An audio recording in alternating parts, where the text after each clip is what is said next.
ازيكم يا شباب، اهلا بيكم في حلقه جديده من جيمرز لاونج نيوز اند ريفيوز. النهارده هنتكلم عن جهاز نينتندو سويتش والعابه، وعشان خاطر بقى فيه مكتبه العاب كتير على الجهاز دوت غير اللي لسه هينزلوا، فقررنا نعمل فيديو لاحسن 10 العاب نينتندو سويتش اللي هيبقى مفيد جدا لنوعين من الناس. اولا اللي جاب الجهاز ولسه مش عارف يشتري ايه، واللي برضه هنعمل له مراجعه سريعه لكل لعبه من ال10 دول، او عشان خاطر الناس لسه بتفكر تشتري الجهاز بس متردده، هعرفكم اصلا هنا ايه الالعاب اللي ممكن تشتري الجهاز مخصوص ليه. المهم يلا نبدا.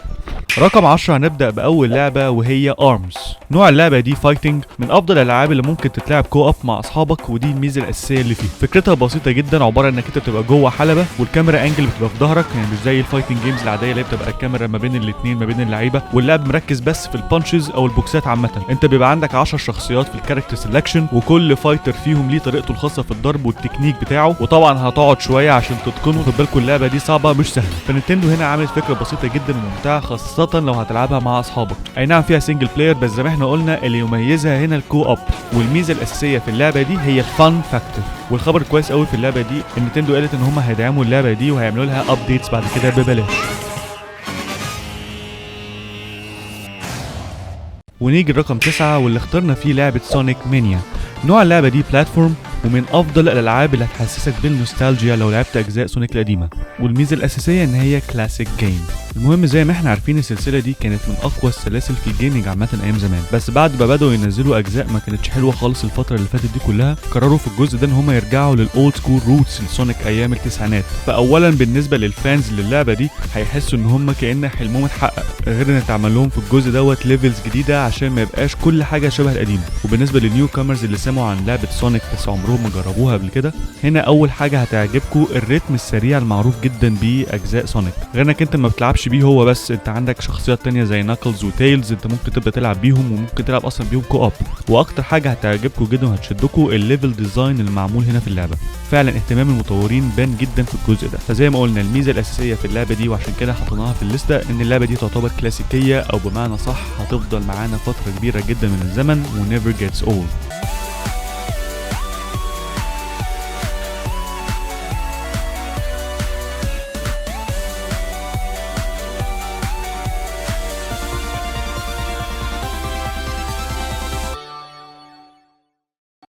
وفي رقم 8 اخترنا لعبة دوم، نوعها فيرست بيرسون شوتر، وكانت اكتر لعبة فاجئتنا لانها ما كناش متوقعين خالص انها تنزل على الجهاز زي نينتندو سويتش. المهم اللي لازم تعرفوه ان هي نفس البورت اللي نزل على الاجهزة التانية قبل كده، بس الاختلاف الوحيد ان ما فيهاش السناب مابس اللي كانت بتخليك تعمل الخريطة بتاعتك وتعملها شير مع بقية الناس. وطبعا اهم نصيحة انك انت تلعبها بالبرو كنترولر عشان اللعبة دي تعتمد على السرعة والدقة، واكتر لعبة عندك على الجهاز تحرك لك الادرينالين بتاعك بشكل قوي جدا، من سرعة الجيم بلاي بتاعها والجوري كيلز وحتى البروتال ميلي اتاكس.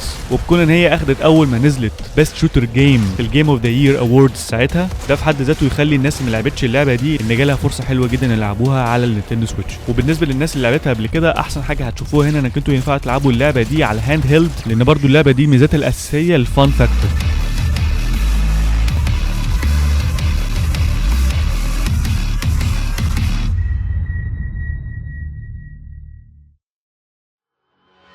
وفي رقم 7 اخترنا لعبة زينو بليد كرونيكلز 2.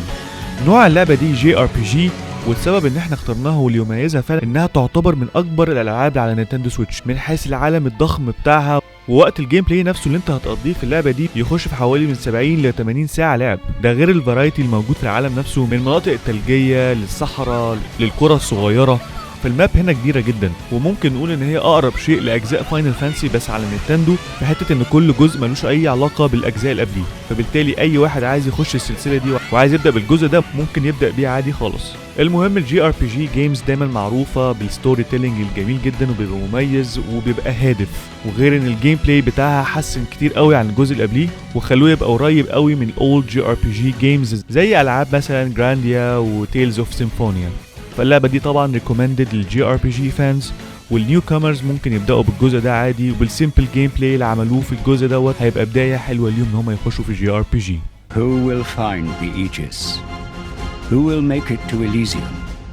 Only time will tell. في رقم 6 اخترنا اللعبة اللي خلت ألعاب التحري تبقى way more fun، وهي لعبة LA Noire. نوع اللعبة دي أكشن انفستيجيشن ادفنتشر، واعتبرها اد هايل لمكتبة النينتندو سويتش، لأن ده خلى يبقى فيه فرايتي في الجنرال الموجودة على الجهاز. واللي يميز اللعبة دي إن أولا زي ما كانت على الأجهزة التانية بأنها من أفضل الألعاب اللي استعملت الموشن كابتشر بشكل مظبوط جدا، وخلت كمان الليب سينكينج تحريك الشفايف عند الشخصيات أثناء الكلام معمول بدقة جدا. فكرة اللعبة دي عشان بس النيو كامرز اللي لسه ما لعبهاش قبل كده، إنك أنت محقق بتحل القواضي وبتستغل إنك أنت تركز في وجوه المتهمين عشان تعرف إذا هم بيكذبوا أو لا. الفكرة نفسها ما شفناش في أي لعبة قبل كده، وواقعية جدا. بالنسبة للناس اللي لعبوها الإكسترا DLC الموجود في اللعبة هنا، واستغل إن هو يستخدم التاتش سكرين بطريقة هتعجبكم قوي، واللعبة بيبقى شكلها هايل لما تلعبها على الهاند هيلد. روك ستار قالت لنا إن لو اللعبة دي باعت كويس على الجهاز دوت، ممكن إن هم يبدأوا يفكروا إن هم يعملوا بورت لريد ديد ريدمشن 2 اللي هتنزل ينزلوها برضو على سويتش. أظن ده هيبقى حلم بيتحقق لكل النينتندو فانز. I'm just getting started.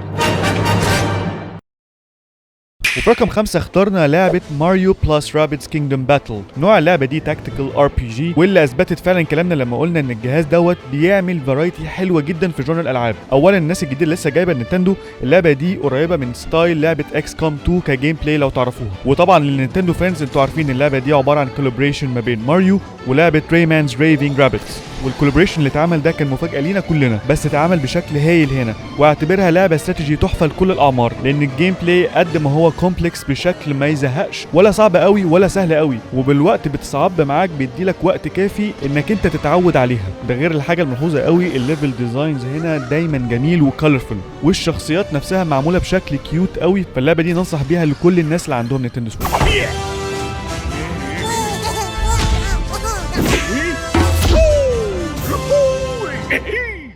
وفي رقم 4 اخترنا اللعبة المعروفة جدا ماريو كارت 8 ديلوكس. نوع اللعبة زي ما انتوا عارفين طبعا ريسنج، وتعتبر الانهانس اديشن للنسخة الموجودة على الوي يو.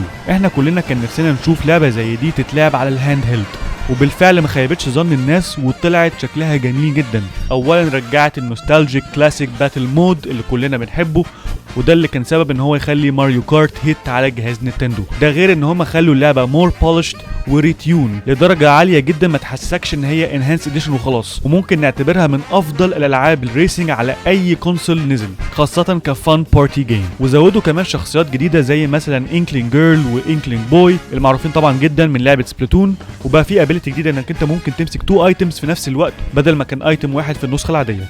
فانا عايزكم تتخيلوا لعبه اصلا تاريخيه معمول لها بولش هتبقى عامله ازاي.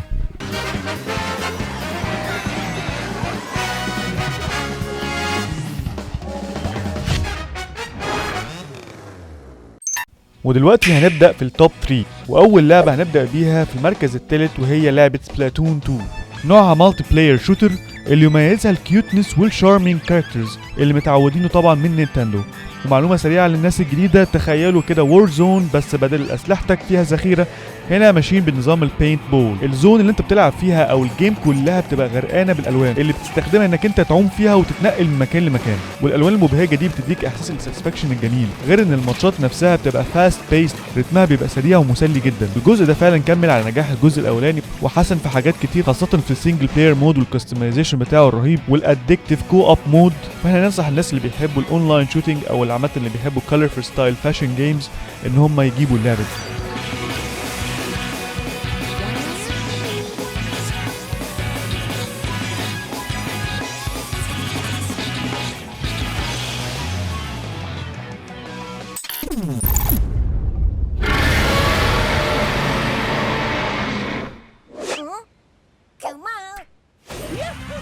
وفي رقم 2 اخترنا اللعبة الجميلة جدا ماريو اوديسي، اللي تعتبر تطور للعبة ماريو 64 وماريو سانشاين. وطبعا انتوا عارفين ان هي مستوحاة من شخصيات ماريو القديمة ومحتفظة بالجيم بلاي والميوزك المحفورة في ذهن كل واحد فينا، وده بجانب ان بعض اللقطات في اللعبة بتخليك تلعب بالكلاسيك جيم بلاي بتاع اجهزة الثمانينات، وده بيفكرنا بذكريات سعيدة وجميلة من الطفولة. وقدمت هنا في اللعبة شخصية جديدة اسمها كابي، واللي بتخليك تسيطر وتتحكم على كل الشخصيات والكائنات اللي بتقابلك في اللعبة.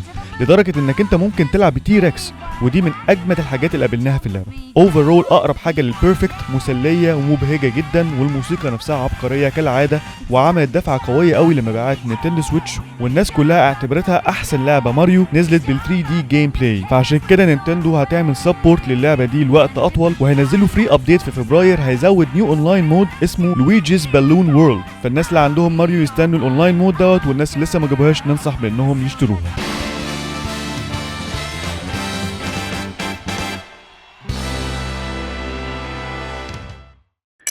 I think you are now ready to hear what happened 100 years ago.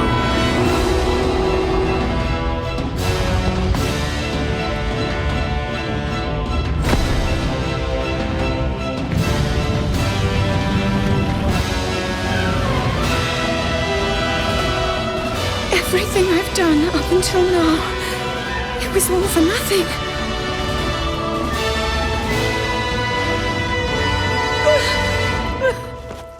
ودلوقتي وصلنا لرقم 1 واخترنا فيه طبعا لعبة Legend of Zelda Breath of the Wild اللي نازلة حصرية على أجهزة نينتندو بس، واللي كسبت السنة اللي فاتت Game of the Year Award. اللعبة دي أخدت 5 سنين في مرحلة التطوير، وكانت النتيجة خروج اللعبة بشكل رائع، وده خلاها تكون سيستم سيلر على السويتش، غير ان هي خلت الناس أجمعت انها من أفضل الجيم ديزاينز على الإطلاق، من التفاصيل الموجودة المبهرة والخلابة والانفايرمنت الجميل ومريح نفسيا، وبيدخلك في حالة من السلام النفسي من أول دقيقة بتقف على الجبل وبتشوف مملكة هايرول. وده كله من أول ما تبدأ اللعبة، هتحسسك إن هي أجمل لعبة ليجند اوف زيلدا لعبتها في حياتك من حيث القصة والشخصيات. ده غير إن الجيم بلاي اتطور كتير قوي عن الأجزاء اللي فاتت، وبقى فيها تفاصيل أكتر وبتثير فضول إنك تستكشف أماكن جديدة في عالم هايرول الضخم. فأول إن أول من أحسن الألعاب الار بي جي اللي اتعملت في تاريخ الجيمنج. وبكده نكون قدمنا لكم أحسن 10 ألعاب على نينتندو سويتش لحد دلوقتي. ما تنسوش تكتبوا لنا في الكومنتس إيه أكتر لعبة بتحبوها على أجهزة نينتندو. We see you in the next video. Save her, my daughter.